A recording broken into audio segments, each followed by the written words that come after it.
kijk eens, kijk, hier gebeurt al wat. Is toch iemand wakker? Hey, good evening.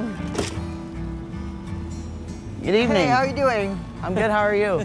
Don't let me scare you. I'm with the Dutch television. Okay. What are you up to? What are you doing? I'm a mobile mechanic. So I drive around, I help people with their cars. I just got done with a job, so I'm just coming back, cleaning up from that. Well, my car don't need fixing, I guess, but are you really busy or are you No, up for a I'm- chat or something? Yeah, I can chat, I'm just finishing up. Let me park my car. Hi, I'm Raven. Raven, I'm Ollie. Hi, Ollie. Nice to meet you. Cypress, come on. Let's go inside. Can I come with you? Yeah. Please, yes. Oh, nice. You always let in random strangers in your house? I'm a fan of letting random strangers in my house, to be honest. I've been traveling around the country and there's so much going on at the moment. How do you look at America these days? It's really sad to look at the country as it is now. We have several marginalized people that are trying to be eradicated by this administration. And it's just, why? Why? Are you yourself a marginalized person? Yeah, I'm a non-binary trans person. So I was born a woman, and I started taking testosterone almost 2 years ago now. So that's been a whole thing. I deal with my parents. It took them a long time to like go through everything and finally figure out who I am. They didn't agree with your No, journey? Not in the slightest. Yeah, when I came out as non-binary, my mom ignored it for about a year. But my dad, when I started testosterone, took it worse than my mom did, I think. Because they were like, oh, you're not a man, that's not what the Bible says. It was actually one of the reasons I'm here right now, because I heard Donald Trump say, from now on, America only acknowledges two genders, male and female. Yeah, What did that do to you as a non-binary person? that was really painful to hear because you're putting this seed in everybody's mind who thinks that anybody different than them is a bad person. And like, I used to live down the mountain. That was a fucking scary place to live as a non-binary person. Why was that? Especially during Trump's reign. The people down there were like, oh, well, Trump says that I can do this to Mexicans. Trump says I can be mean to women. Trump says I can be mean to black people. Trump says I can be mean to LGBTQ people. And it's just like, you're following such a horrific person.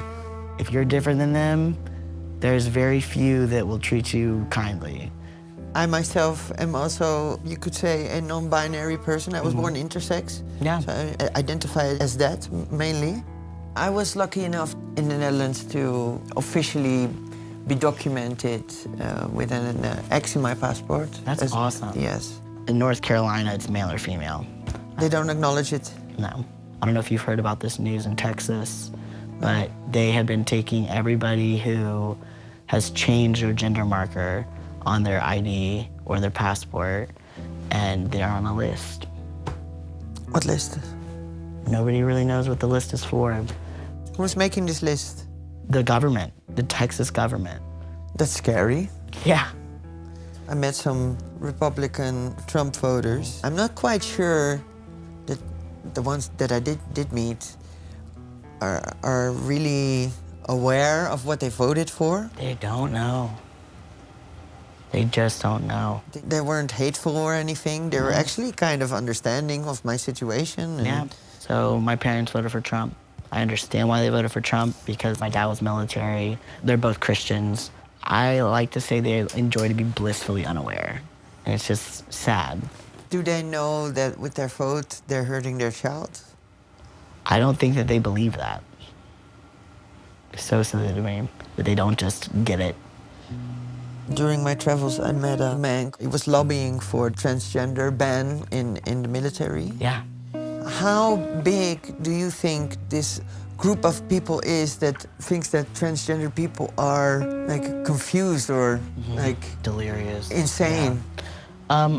I honestly say I don't know how big that group is, but I know it doesn't matter how big they are. They're some of the loudest people. And that's what matters, is because people who are indifferent to it hear that stuff And then they will in turn be like, oh yeah, maybe they are a little delirious. I knew I used to be one of them. I was very anti-trans and anti-gay growing up. So Really? yeah, for like 22 years of my life. It wasn't until I was 22 and I came out because I was like, I left the Republican Party, I left the Christian church. You come a long way then. Very long way. Yeah, I hated trans people because they were so stupid to think that they could be another gender just because they take some medicine. And now I am that. And I'm like, I was so stupid to think that was the only way of thinking. Are you hopeful for the future? Sometimes. But if Trump decides to take over and just say like, well, my 4 years are up, but I'm gonna keep running the country type shit, like, I've just gotta get out of the country. Like, I won't be safe here. I can't imagine what it's like to be afraid of your own country, your own government, your own people. It's sad. But I see the youth of today, and I see their care and their want to make a change. And I'm very hopeful that maybe by the time I die, things will start looking better, hopefully in my old age.